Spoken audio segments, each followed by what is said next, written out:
lahat. Si Yesu Cristo nabuhay na naig sa kamatayan. Alleluia, alleluia.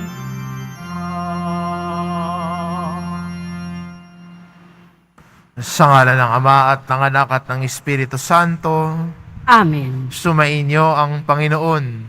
At sumaiyo rin. Mga kapatid, aminin ho natin ang ating mga kasalanan upang marapat tayong gumanap sa banal na pagdiriwang. Inaamin ko Sa makapangyarihang Diyos at sa inyo mga kapatid, nalubha ako nagkasala sa isip, sa salita at sa gawa at sa aking pagkukulang. Kaya isinasamo ko sa mahal na Birheng Maria, sa lahat ng mga anghel at mga banal, at sa inyo mga kapatid, na ako'y panalangin sa Panginoong ating Diyos. kawaan tayo ng makapangyarihang Diyos, patawarin tayo sa ating mga kasalanan, at patnubayan tayo sa buhay na walang hanggan. Amen. Panginoon, kaawaan mo kami. Panginoon, kaawaan mo kami. Kristo, kaawaan mo kami. Kristo, kaawaan mo kami. Panginoon, kaawaan mo kami. Panginoon, kaawaan mo kami. Manalangin tayo. Ama naming makapangyarihan, sa pagsasaloob ng pagtitiis ng aming Panginoong Jesucristo, si Santa Catalina ay pinag-alab mo sa iyong pag-ibig at sa masigasig na paglilingkod sa iyong simbahan. Bilang tugon sa kanyang pagdalangin, ang iyong sambayanang naway laging magalak sa pakikiisa kay Kristo at sa pagpapahayag ng kanyang pagkabuhay. Bilang tagapamagitan kasama ng Espiritu Santo, magpasawalang hanggan. Amen. Magsiupo muna ang lahat. Pagbasa mula sa mga gawa ng mga apostol. Noong mga araw na iyon, kumilos agad ang mga hentil at ang mga Hudyo, kasama ng kanilang mga pinuno, laban sa mga apostol. Binalak nilang lapastanganin at batuhin sila. Subalit nang malaman ito ng mga apostol, sila'y tumakas patungo sa Listra at Derbe, mga lungsod ng Lycaonia, at sa lupaing nasa palibot. At doon nila ipinangaral ang mabuting balita. Sa Listra, may isang lalaking di makalakad, sapagkat siya'y lumpo mula sa pagkabata. Nakaupo siya at nakikinig sa pangangaral ni Pablo. Nang makita ni Pablo na ang lumpoy may pananampalataya upang mapagaling, tinitigan niya ito at malakas na sinabi, "Tumayo ka ng tuwid." At lumukso ang lalaki at nagpalakad-lakad. Nang makita ng taong bayan ang ginawa ni Pablo, sumigaw sila sa wikang Lycaonia, "Nanaog sa atin ang mga Diyos sa anyong tao." Tinawag nilang Zeus si Bernabe at Hermes naman si Pablo, sapagkat siya ang tagapagsalita. Nasa pagpasok ng lungsod ng templo ang templo ni Zeus, nang marinig ng saserdote nito ang nangyari. Nagdala siya sa pintong lungsod ng mga torong may kwintas na bulaklak upang ihandog niya at ng taong bayan sa mga apostol. Nang malaman ito ni Bernabe at Pablo, hinapak nila ang kanilang mga damit at patakbong pumagitna sa mga tao. Sumigaw sila, "Mga Ginoo, huwag ninyong gawin iyan. Mga tao rin kaming tulad ninyo. Ipinangaral namin sa inyo ang mabuting balita upang talikdan ninyo ang mga bagay na ito na walang kabuluhan at manumbalik kayo sa tunay na Diyos na siyang gumawa ng langit, ng lupa at ng lahat ng naroroon. Nang nakalipas na mga panahon, hinayaan niyang sundin ng lahat ng bansa ang kani-kanilang kagustuhan. Gayunmay, nagbigay siya ng sapat na katibayan upang makilala ninyo siya sa pamamagitan ng kabutihang ginagawa niya sa inyo. Binibigyan niya kayo ng ulan mula sa langit at ng masaganang ani sa takdang panahon. Binubusog niya kayo ng pagkain at pinupuspos ng kagalakan ang inyong mga puso. Sa kabila ng mga pananalitang ito, nahirapan pa rin sila ng pagpigil sa mga tao sa paghahandog sa kanila. Ang salita ng Diyos. Salamat sa Diyos. Dapat nating papurihan ang pangalan ng may kapal. Dapat nating papurihan ang pangalan ng may kapal. Tanging sa iyo lamang poon ang dakilang karangalan. Hindi namin maangkin, pagkat ito'y iyo lamang. Dahilan sa ika'y tapat at wagasang pagmamahal. Ganito ang laging tanong sa amin ng mga bansa. Nasaan ba ang inyong Diyos? Ang palaging winiwika. Dapat nating papurihan ang pangalan ng may kapal. Ang Diyos namin nasa langit, naroon ang Diyos namin. At ang kanyang ginagawa ay kung ano ang ibigin. Ginawa sa ginto't pilak ang kanilang mga Diyos. Sa kanila'y mga kamay nitong tao ang nag-ayos. Dapat nating papurihan ang pangalan ng may kapal. Pagpalain sana kayo, pagpalain kayong lubos. Pagpalain ng lumikha ng langit at sansinukob. Panginoon ang may-ari ng buong sangkalangitan, samantalang ang daigdig ay sa tao ibinigay. Dapat nating papurihan ang pangalan ng may kapal. Magsitayo na po ang lahat.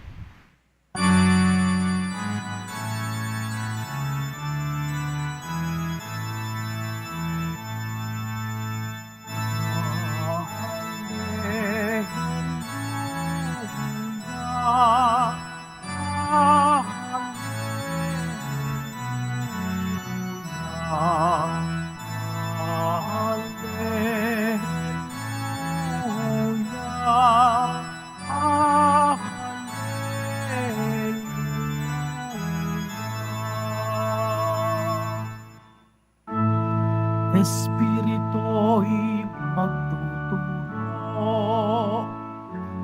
ng aral at pagkukuro ni Jesus na ating Guro. Hallelujah.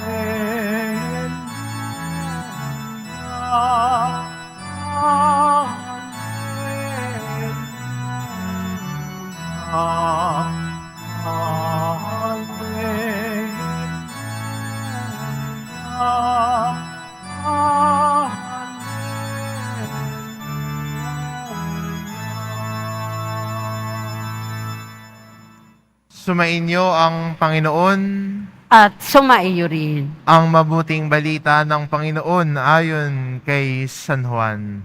Papuri sa iyo, Panginoon. Noong panahong iyon, sinabi ni Jesus sa kanyang mga alagad, ang tumatanggap sa utos ko at tumutupad nito, ang siyang umiibig sa akin. Ang umiibig sa akin ay iibigin ng aking Ama. Iibigin ko rin siya, at ako'y lubusang nagpapakilala sa kanya. Tinanong siya ni Judas, hindi si Iscariote, Panginoon, bakit po sa amin lamang kayo nagpapakilala ng lubusan at hindi sa sanlibutan? Sumagot si Jesus, ang umiibig sa akin ay tumutupad ng aking salita. Iibigin siya ng aking Ama at kami sa Kanya at mananahan sa Kanya. Ang hindi umiibig sa akin ay hindi tumutupad sa aking mga salita. Hindi akin ang salitang narinig ninyo, kundi sa Amang nagsugo sa akin. Sinabi ko sa inyo ang mga bagay na ito, samantalang kasama ninyo ako.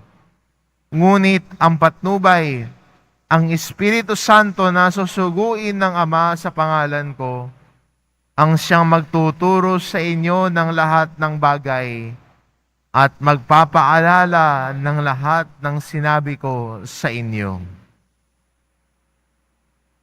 Ang mabuting balita ng Panginoon. Pinupuri ka namin, Panginoong Heso Kristo. Magsiupo muna ang lahat.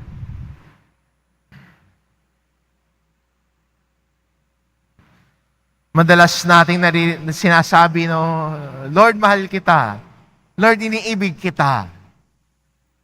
Pero, ang paalala sa atin ng Ebanghelyo ngayon, paano natin isinasabuhay ang pag-ibig natin sa Diyos? Na sana yung pag-ibig natin sa Diyos ay hindi lamang mga kataga, kundi sana ang pag-ibig natin sa Diyos ay kasama roon ang pagbabalik loob at pagbabagong buhay. Kaya sa ating Ebanghelyo, sinasabi ni Jesus sa atin, ang umiibig sa akin, ay sumusunod sa utos ko. Nakikinig sa utos ko at tumutupad nito. Yun ang umiibig sa akin, yun ang sabi ni Jesus. Kaya maganda rin sa atin bilang Kristiyano,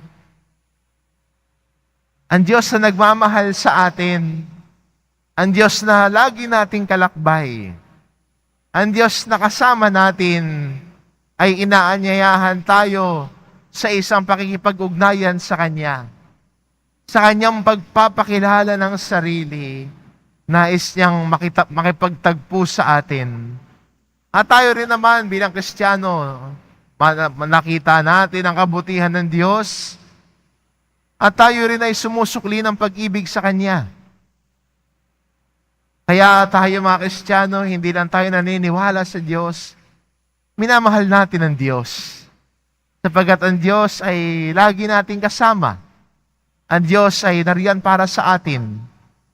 Pero maganda rin makita bilang responsibilidad natin. Kung mahal ko ang Diyos, sana ang buhay din natin ay nakatuon sa pakikinig sa Kanyang salita at pagtutupad at pagsasabuhay nito.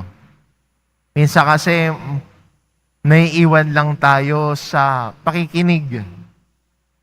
Medyo hindi na nagkakaroon ng konkretong buhay sa atin ang salita ng Diyos na naririnig natin. Minsan, may nanay na sinabihan yung anak niya, tama na yung kakalaro mo, maligo ka na. Yung anak naman narinig, sabi niya, opo, mamaya-maya, eto na po, tatayo na ho. Narinig naman yung anak niya, yung utos ng nanay niya. After 30 minutes, sumilip yung nanay, andun pa rin yung anak, naglalaro pa rin. Nasabi niya, di ba sabi ko sa'yo, tama na yan at maligo ka na? Opo. Sabi ng anak, opo ulit, narinig naman niya yung utos ng nanay. Pero hindi pa rin tumayo, naglalaro pa rin. At ikatlong beses sumilip siya, tama na yan, di ba sabi ko kanina pa? Sabi ko sa'yo, maligo ka na, di ba? Sabi niya, opo. Kung hindi tatayo yung bata doon, hindi titigil ang nanay, kakasabi lang, di ba sinabi ko na sa'yo? Ganon din sa buhay natin. Ang Diyos ay patuloy tayong pinapaalalahanan. Patuloy din pinapahayag sa atin ang Kanyang mga aral at turo. Patuloy ipinapahayag sa atin ang Kanyang salita. Pero sana ang lahat ng ating pakikinig na ito ay magdulot din ng pagbabalik loob at pagbabago ng buhay. Kaya hindi ba ang taong nagmamahal sa Diyos, lumalago sa kabutihan? Ang taong nagmamahal sa Diyos, nagbabago ang buhay. Bakit? Kasi na hindi na yung dati niyang gawain ang nagiging parte ng buhay niya, kundi nagkakaroon ng pagbabago dahil ang salita ng Diyos ang umuhubog sa buhay niya. Kaya maganda rin sa atin, hayaan natin yung salita ng Diyos ang humubog sa buhay natin bilang mga nagmamahal sa Kanya. Hayaan natin na yung ating pakikinig ay maging konkreto at magbunga sa ating pagbabago ng buhay, sa ating pagtalikod sa kasalanan, at sa ating mas malalim na pagsampalataya at pagmamahal sa Diyos. Amen.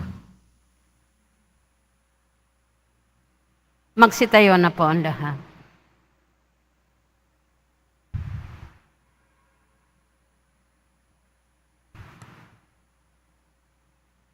Minamahal kong mga kapatid, buong pagtitiwalang itaas natin ang ating mga puso sa Diyos Ama na gumagabay sa atin sa pamamagitan ng Kanyang salita.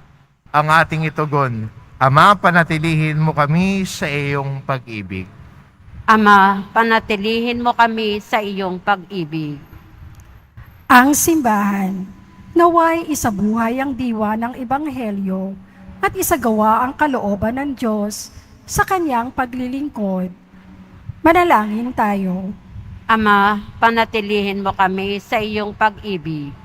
Tayong lahat naway, magsikap na itaguyod ang katarungan at karangalan ng tao, lalo na ng mga mahihina at mahihirap. Manalangin tayo. Ama, panatilihin mo kami sa iyong pag-ibig. Bilang isang pamayanan, naway itaguyod at tulungan natin ang bawat isa sa pamamagitan ng pag-ibig at kabutihang ipinakita sa atin ng Panginoon. Manalangin tayo. Ama, panatilihin mo kami sa iyong pag-ibig. Ang mga may karamdaman sa kanilang katawan, pag-iisip at kaluluwa, naway makatagpo ng ganap na paggaling. Manalangin tayo. Ama, panatilihin mo kami sa iyong pag-ibig.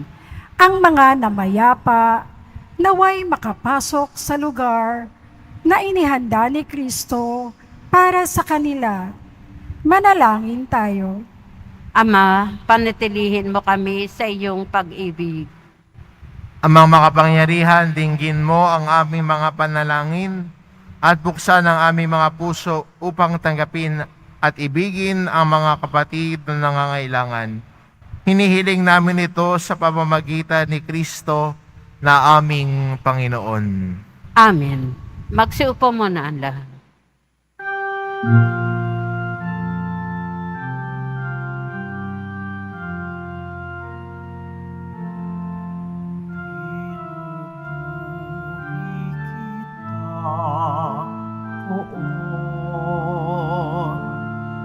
Sapagkat ako'y iniligtas,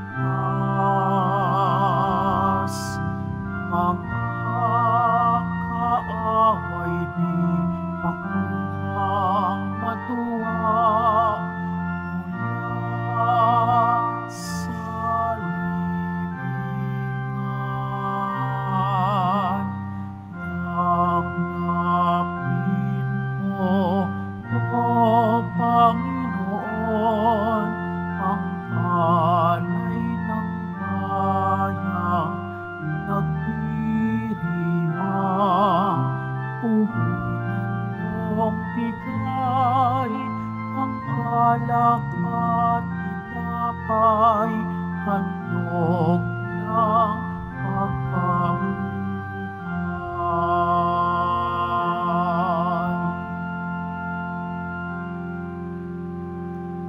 Magsitayo na po ang lahat. Manalangin kayo mga kapatid upang ang paghahain natin ay kalugdan ng Diyos amang makapangyarihan. Tanggapin nawa ng Panginoon itong paghahain sa iyong mga kamay, sa kapurihan niya at karangalan, sa ating kapakinabangan at sa buong sambayanan niyang banal. Ama naming lumikha, ngayong ginugunita namin si Santa Catalina, tanggapin mo itong aming ginaganap ng paghahaing nagdudulot kaligtasan upang kaming nakabatid sa kanyang natutuhang mag-alab na pag-ibig ay makapagpasalamat sa iyo ng katotohanan at masigasig sa pamamagitan ni Jesucristo kasama ng Espiritu Santo magpasawalang hanggan. Amen. Sumainyo ang Panginoon. At sumaiyo rin. Itaas sa Diyos ang inyong puso at diwa. Itinaas na namin sa Panginoon. Pasalamatan natin ang Panginoong ating Diyos. Marapat na siya ay pasalamatan. Ama naming makapangyarihan, tunay ngang marapat na ikaw ay aming pasalamatan. Ngayong ikinagagalak namin, may mga banal na tao na natalaga ng sarili sa anak mong si Jesucristo upang ipamalas nila ang paghahari mo at maakit ang kapwa na manalig sa iyo. Ngayon sa amin ibinigay ang iyong anak na minamahal, ang kabanalang iyong taglay, at hangad mong kamtin ng tanan. Ito ang pinanggagalingan namin ngayong nililingon. Dito mo rin nais na kami makarating at humantong. Kaya kaisa ng mga anghel na nagsisiawit ng papuri sa iyo, nang walang humpay sa kalangitan, kami nagbubunyi sa iyong kadakilaan. Santo, Santo, Santo, Panginoon Diyos ng mga hukbo, napupuno ang langit at lupa ng kadakilaan mo. O sana sa kaitaasan, pinagpala ang naparirito sa ngalan ng Panginoon. O sana sa kaitaasan, magsiluhod po ang lahat. Ama naming banal, ikaw ang bukal ng tanang kabanalan, kaya't sa pamamagitan ng iyong Espiritu gawin mong banal ang kaloob na ito, upang para sa amin maging katawan at dugo ng aming Panginoong Hesukristo. Bago niya pinagtiis ang kusang loob na maging handog, kinawakan niya ang tinapay, pinasalamatan kanya. Pinagati-hati niya iyon, iniabot sa kanyang mga alagad at sinabi, tanggapin ninyo lahat ito at kanin, ito ang aking katawan na ihahandog para sa inyo.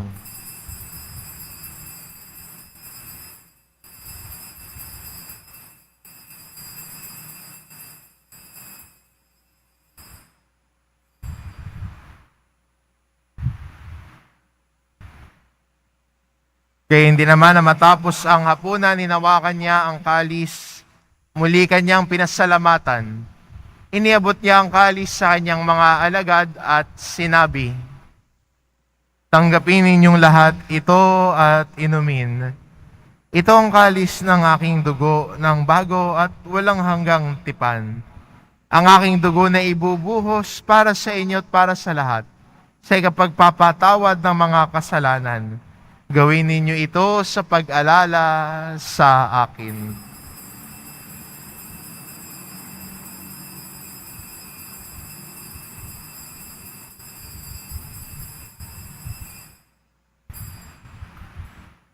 Magsitayo po ang lahat. Ipagbunyi natin ang misteryo ng pananampalataya. Si Kristo'y namatay, si Kristo'y nabuhay, si Kristo'y babalik sa wakas ng panahon. Ama, ginagawa namin ngayon ang pag-alala sa pagkamatay at muling pagkabuhay ng iyong anak. Kaya't inaalay namin sa iyo ang tinapay na nagbibigay buhay at ang kalis na nagkakaloob ng kaligtasan. Kami nagpapasalamat dahil kami yung minarapat na tumayo sa harap mo para maglingkod sa iyo. Isinasamo namin kaming magsasalo-salo sa katawan at dugo ni Kristo ay mabuklod sa pagkakaisa sa pamamagitan ng Espiritu Santo. Ama, lingapin mo ang iyong simbahang laganap sa buong daigdig. Puspusin mo kami sa pag-ibig kaisa ni Francisco na aming Papa at ni Jose na aming Obispo at ng Tanang Kaparian. Alalahanin mo rin ang mga kapatid naming nahimlay na may pag-asang sila'y muling mabubuhay, gayon din ang lahat ng mga pumanaw. Kaawaan mo sila at patuloyin sa iyong kaliwanagan. Kaawaan mo at pagindapatin kaming lahat na makasalo sa iyong buhay na walang wakas. Kaisa na mahal na Birheng Maria na ina ng Diyos, ng kabiyak ng puso niyang si San Jose, kaisa na mga apostol at ng lahat ng mga banal na namuhay dito sa daigdig ng kalugod-lugod sa iyo, maipagdiwang nawa namin ang pagpupuri sa ikararangal mo sa pamamagitan ng iyong anak na aming Panginoong Hesukristo.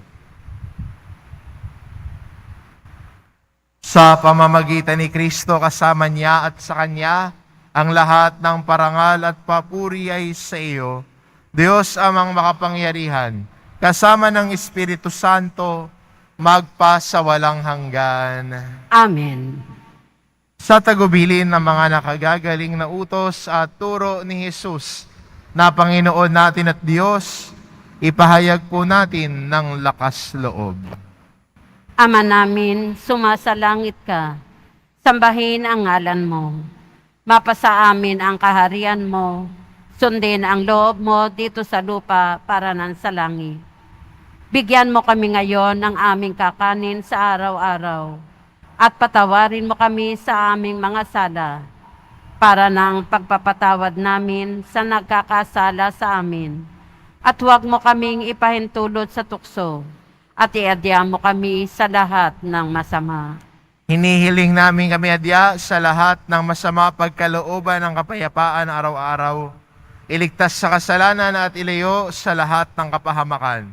Samantalang aming pinananabikan ang dakilang araw ng pagpapahayag ng tagapagligtas naming si Hesukristo.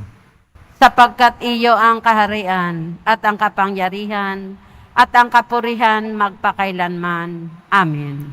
Panginoong Hesukristo, sinabi mo sa iyong mga apostol, kapayapaan ang iniiwan ko sa inyo, ang aking kapayapaan ang ibinibigay ko sa inyo. Tungayan mo ang aming pananampalataya at huwag ang aming pagkakasala. Pagkalooban mo kami ng kapayapaan at pagkakaisa. Ayon sa iyong kalooban kasama ng Espiritu Santo, magpasawalang hanggan. Amen. Ang kapayapaan ng Panginoon ay laging sumainyo. At sumaiyo rin. Magbigayan kayo ng kapayapaan sa isa't isa.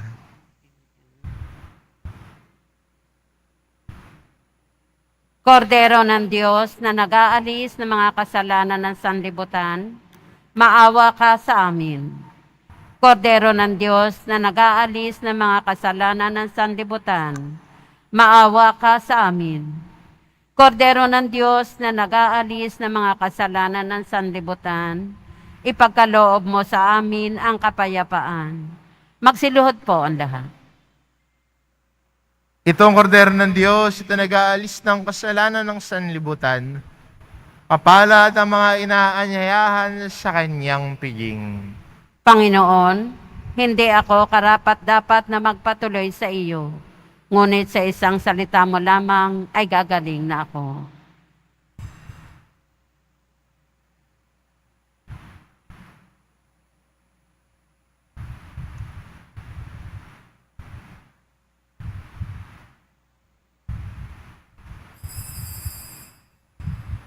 Para sa lahat ng tatanggap ng banal na komunyon, sasagot po tayo ng amen.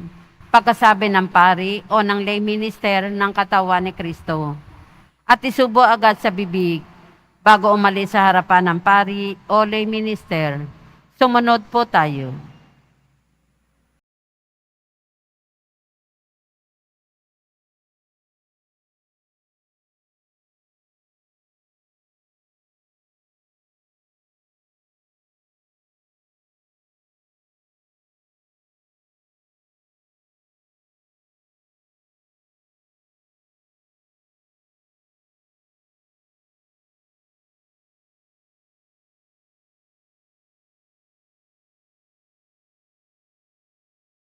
Tayo,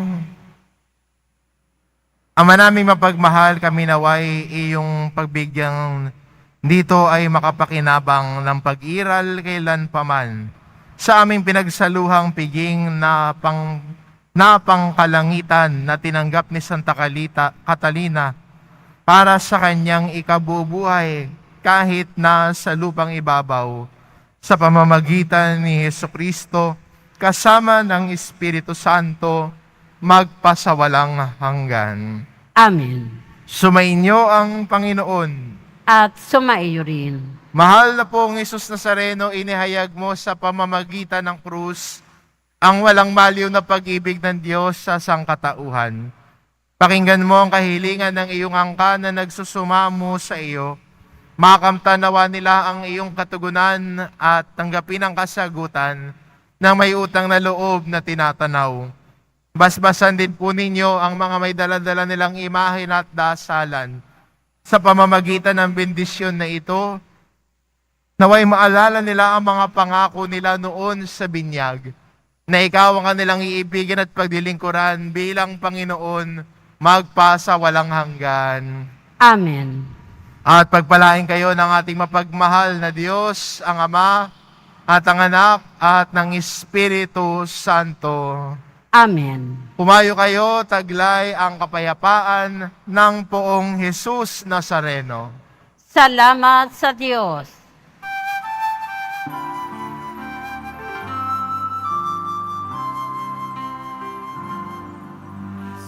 Padre Jesus Nazareno, sinasamba ka namin.